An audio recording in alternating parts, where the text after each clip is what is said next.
시를 노래하는 독일의 예술가곡, 그 마지막 편입니다.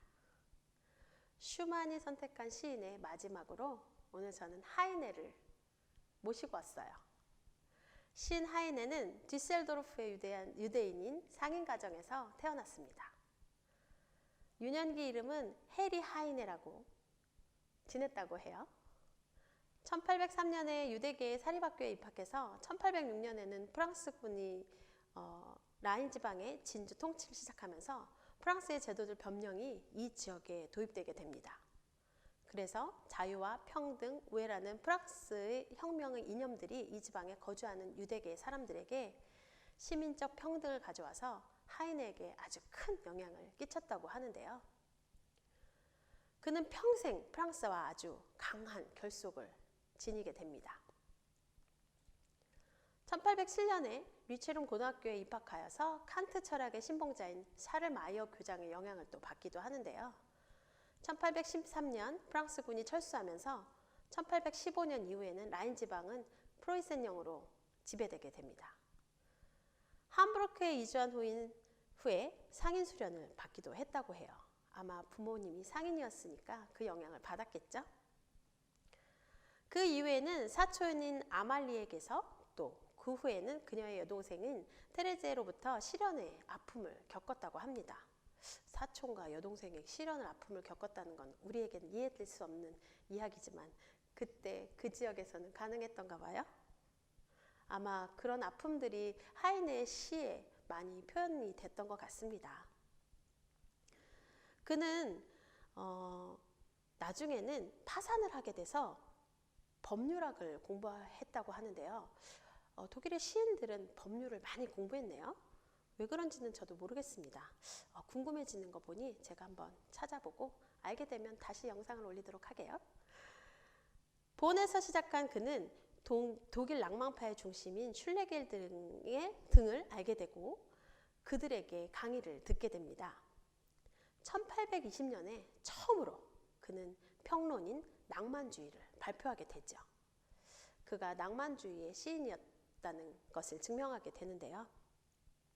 그 이후에 괴텐균으로 옮기지만 결투 사건에 관하여 결투 사건으로 인해서 얼마 지나지 않아서 베를린으로 옮겨가게 됩니다.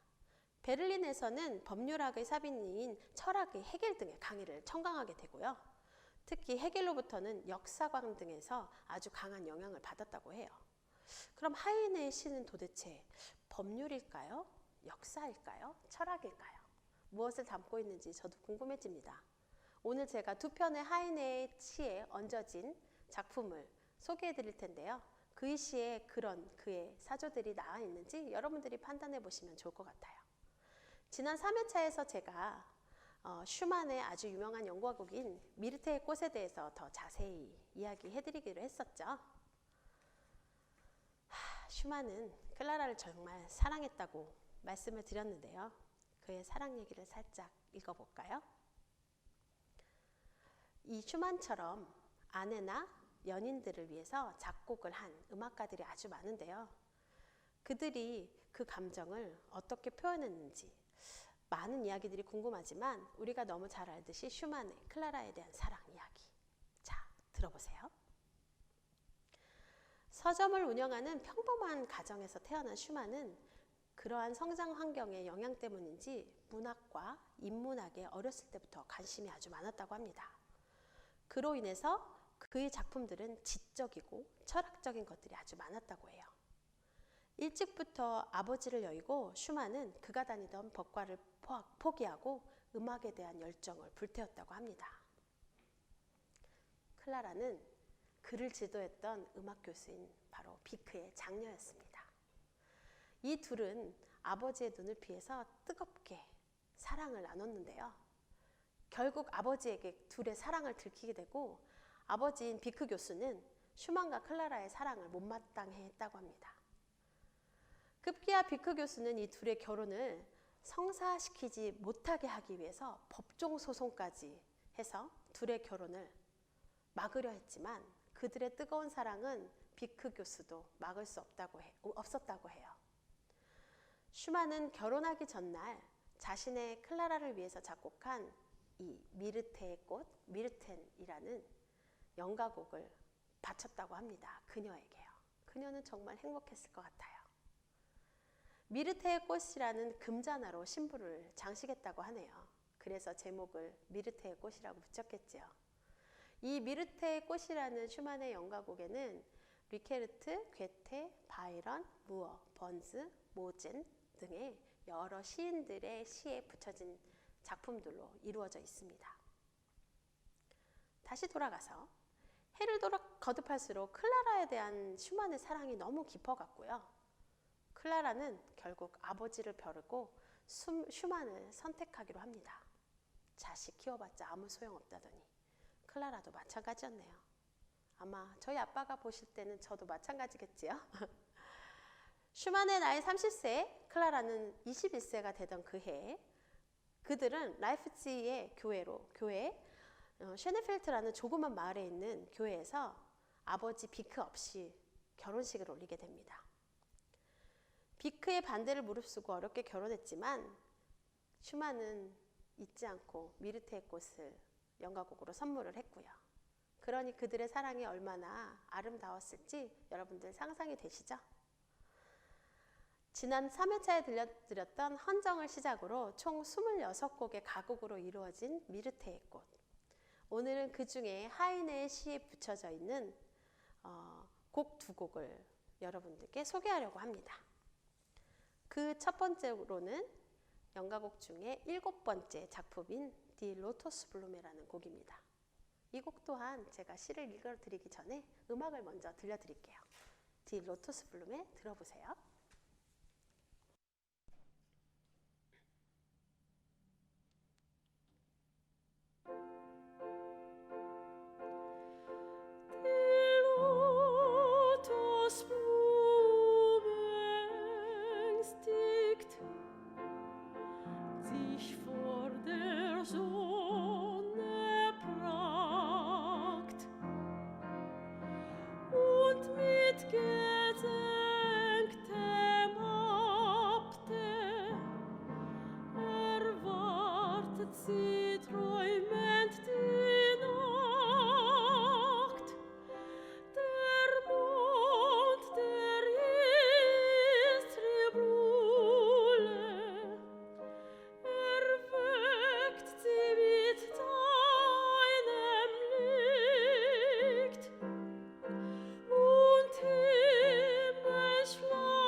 네, 미르테의 꽃의 7번째 작품인 디 로토스 블룸의 연꽃이라는 작품입니다. 일단 시를 한번 들어볼까요? 연꽃은 근심한다. 태양의 화려함 앞에서, 그리고 가라앉은 머리와 더불어 기다린다. 꿈을 꾸며 밤을. 달은 그녀의 연인인데 그는 그녀를 깨운다. 그의 빛으로. 그리고 그에게 모습을 드러낸다. 그녀는 상냥하게 그녀의 순진한 꽃 얼굴을. 그녀는 피어나 빛나고 번뜩인다. 그리고 응시한다. 말없이 높은 곳으로. 그녀는 향기를 내뿜고 울고 전율한다. 사랑과 사랑의 고통 앞에서. 슈만이 클라라에게 곡을 선사하면서 이 곡은 어떤 마음이었을지 상상해 봅니다. 사랑하는 클라라가 아버지를 버리고 아버지의 반대를 무릅쓰고 슈만 본인을 선택한 것에 대한 어떤 마음이 있지 않았을까? 그런 생각도 해봅니다. 하지만 연꽃처럼 순진하고 상냥한 그녀의 얼굴을 볼 때 아마 슈만은 클라라를 포기하기는 쉽지 않았을 거라는 생각이 들어요. 그래서 하이네의 시인 연꽃을 본인의 가곡으로 선택하지 않았을까? 그런 생각을 해봅니다. 곡을 더하고 더할수록 클라라가 정말 부러워집니다. 이렇게 한 사람이 나만을 위해서 곡을 쓰고 나만을 바라보고 나만을 사랑했다는 건 삶에서, 인생에서 정말 축복받는 일일 거니까요. 그 다음에 연이어서 들려드릴 곡도 역시 미르테의 꽃의 연가곡인 Du bist wie eine Blume라는 곡입니다. 이 곡은 26곡의 작품 중에서 24번째 작품인데요. 일단 설명을 듣기 전에 이 곡도 노래 먼저 들어보시죠.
네, 24번째 작품인 Du bist wie eine Blume 어떻게 들으셨나요?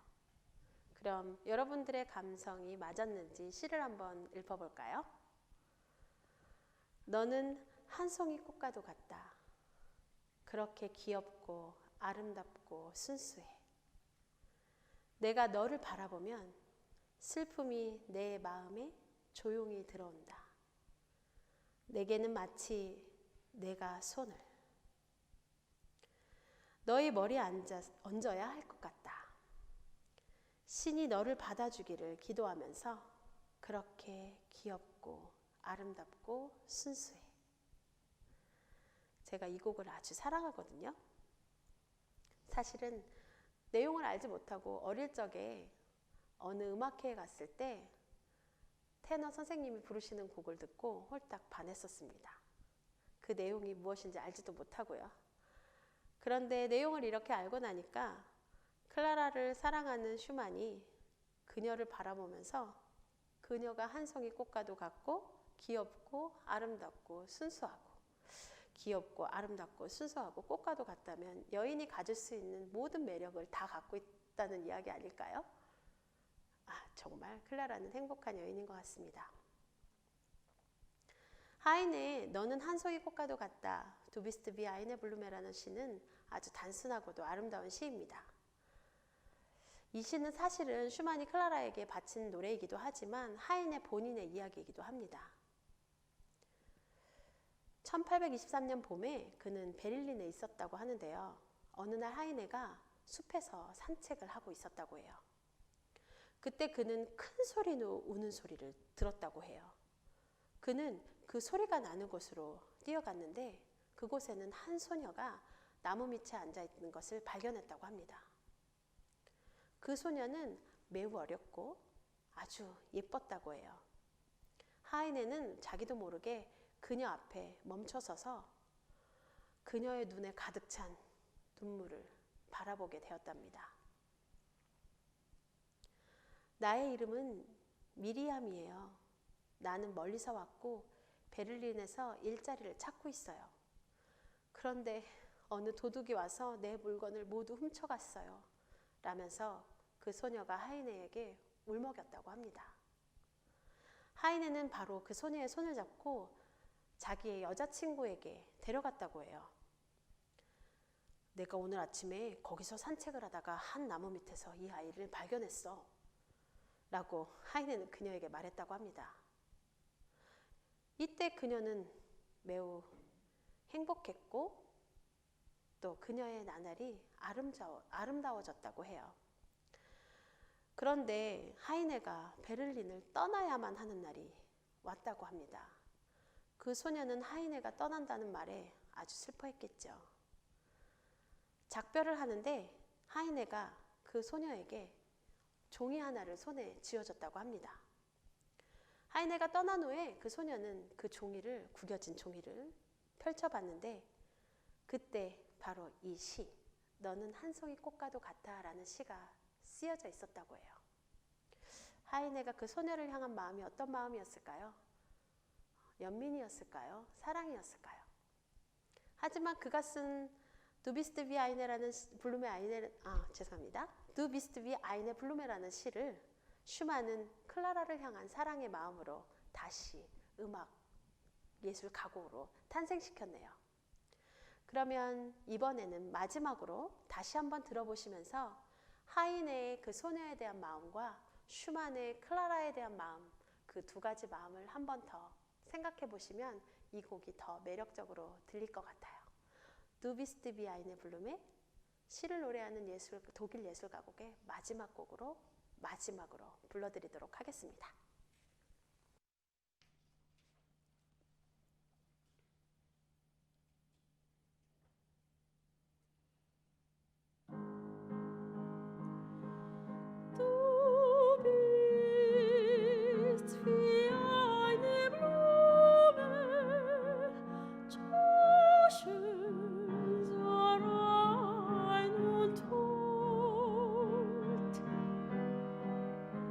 Schau dich an und Wehmut schneit mir ins Herzen ein. Mir ist, als ob ich die Hände aufs Haupt dir legen sollt. Bittend, dass Gott dich erhalte, so rein und schön und hold.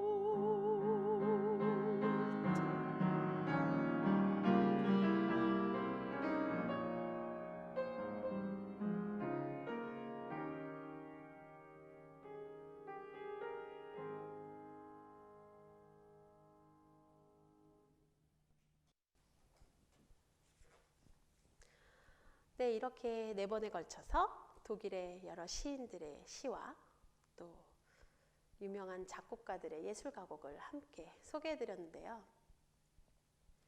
마지막 곡으로 Du bist wie eine Blume를 선택한 이유는요. 이 영상을 보시고 계시는 여러분들이 이 소녀처럼 아름답고 순수하고 상냥한 그런 마음을 가진 여러분들 그 삶을 제가 응원해 드리고 싶었어요. 지금 코로나로 인해서 여러분들 너무나 힘겨운 마음으로 하루하루를 견뎌내고 계시죠? 저도 마찬가지고요. 하지만 우리 곁에는 이렇게 음악이라는 아름다운 것들이 위로를 해주고 있으니 이 또한 또 아름다운 삶이 아닐까라는 생각을 해봅니다. 너무 지치고 힘든 일상이지만 여러분들 그럴 때마다 이렇게 아름다운 가곡 한 곡씩 찾아보시고 들어보시고 감상해 보신다면 지치고 힘든 마음이 조금은 위로가 되실 거라고 생각합니다. 독일 리트는요, 정말로 아름다운 멜로디를 많이 갖고 있고 또 그런 아름다운 멜로디를 갖고 있는 가곡들이 무수히 많이 있습니다. 여러분들이 많은 가곡을 또 많은 작품들을 찾아보시고 독일 가곡을 더 사랑해 주셨으면 하는 바람에서 이런 영상을 찍어 보았는데요. 여러분들 4번의 영상을 보시면서 어떤 감정을 가지셨는지 모르겠습니다. 제가 전달해 드리는 아름다운 이 시의 마음을 여러분들도 깊이 품었을 거라고 생각하고 믿고 이렇게 4번의 영상 시를 노래하는 독일의 예술가곡 마치도록 하겠습니다. 여러분들 남은 2020년 화이팅 하세요. 감사합니다.